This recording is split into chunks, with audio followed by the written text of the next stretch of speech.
ఉగ్రవాదానికి భారత్ ఇచ్చినటువంటి గట్టి హెచ్చరిక ఇదే. ఇక సహనం లేదు, చర్య మాత్రమే.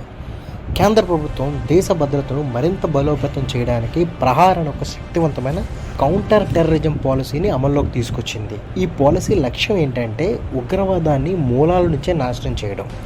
సరిహద్దుల్లో పనిచేస్తున్న జిహాదీ నెట్వర్క్లు, సైబర్ ఉగ్రదాడులు, డ్రోన్ ఆధారిత స్మగ్లింగ్, క్రిప్టో కరెన్సీ ద్వారా ఉగ్ర నిధుల సమీకరణ, జీవ మరియు అణు పదార్థాల దుర్వినియోగం అన్నింటికీ ఇక నో ఛాన్స్.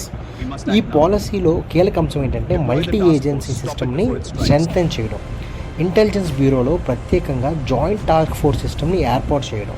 దీని ద్వారా ఉగ్రదాడి జరిగాక స్పందించడం కంటే ఉగ్రదాడి జరగక ముందే దాన్ని అడ్డుకోవడం అనేది ఇక్కడ ప్రధానమైనటువంటి లక్ష్యం.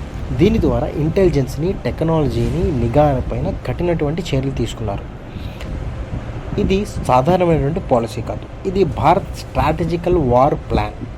దాని పేరే ప్రహార్. దేశ భద్రతపై రాజీ లేదు అని భారతదేశం ప్రపంచానికి సంకేతాన్ని ఇచ్చింది. భారత్ సురక్షితం, భారత్ శక్తివంతం అనే ఒక మెసేజ్ అనేది ప్రపంచానికి ఇచ్చింది. వీడియో నచ్చితే లైక్ చేయండి, షేర్ చేయండి, మన ఛానల్ సబ్స్క్రైబ్ చేయండి.